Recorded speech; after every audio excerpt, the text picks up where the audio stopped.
Je vous invite à prendre une petite cuillère et à goûter et à me faire parvenir vos remarques également. Pourtant, quand arrive le moment de comparer leur glace et une autre sans additifs, ils vont pouvoir se montrer fiers du résultat. Laquelle vous préférez? Celle avec stabilisant. Celle avec stabilisant aussi. Oui, pareil. On dirait une vraie crème glacée. D'accord. Pour eux, il n'y a pas photo. Et pour le consommateur non plus. Mais que trouve-t-on exactement dans ces additifs qui permettent de fabriquer des produits light?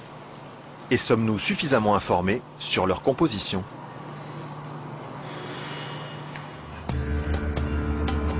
C'est à Vilvoorde, à quelques kilomètres de Bruxelles, que nous sommes allés chercher les réponses. Au bout de cette zone industrielle se cache une usine très discrète, filiale d'un des plus grands groupes chimiques européens. On y fabrique l'un des additifs les plus utilisés par l'industrie, le E441, plus couramment appelé gélatine. Et le responsable commercial de l'usine, Michel Vandenberg, n'est pas peu fier de nous montrer tout ce qu'on arrive à fabriquer avec son produit miracle. Alors je vais vous montrer quelques exemples des principales applications de la gélatine. On a naturellement le secteur alimentaire qui est l'application la plus importante au niveau mondial. Alors vous avez ici tous les produits gélifiés. Le premier marché pour lui, ce sont les bonbons.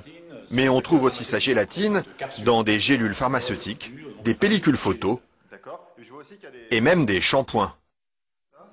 Dites-moi, il y en a partout de produits finalement. Ben, ce serait pas mal qu'il y en ait partout. Mais pour ça, il faut produire toujours plus. Alors ici, l'usine tourne à plein régime. Et la fameuse gélatine de Michel Vandenberg, la voici qui sort, tout au bout de la chaîne.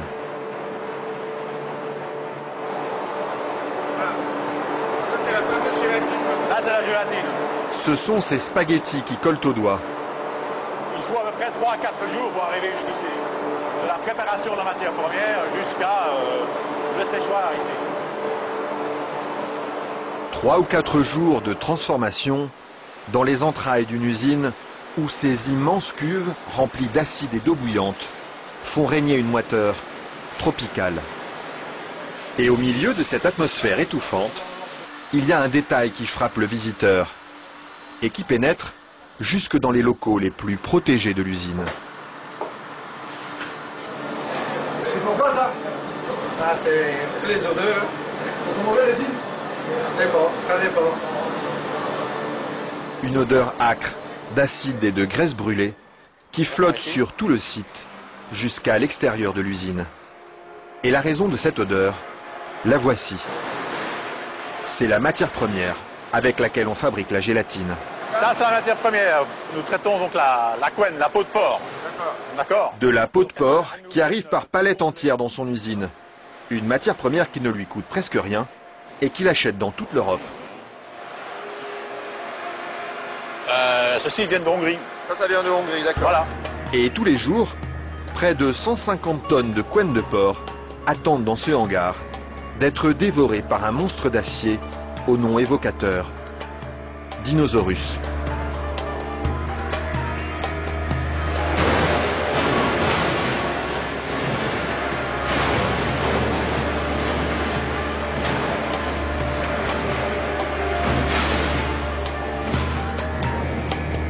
Grâce à cette matière première bon marché, Michel Vandenberg parvient à vendre sa gélatine à moins de 5 € le kilo. Un prix défiant toute concurrence qui lui ouvre sans cesse de nouveaux marchés.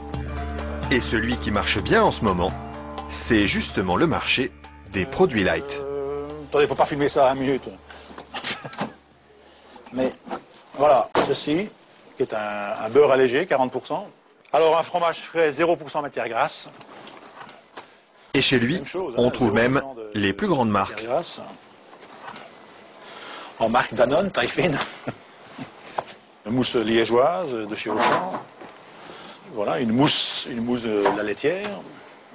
Alors un produit Weight Watcher, donc avec moins de matière grasse, donc pour stabiliser le produit, pour maintenir l'onctuosité des produits, on utilise la gélatine. Un produit que les industriels n'hésitent pas à utiliser en grande quantité. Le seul problème, c'est qu'ils oublient parfois de l'écrire sur les étiquettes. Quand on les regarde, on lit bien la mention gélatine, mais pas l'origine du produit. Ils mettent gélatine, mais ils disent pas quelle est l'origine de la gélatine. Pourquoi?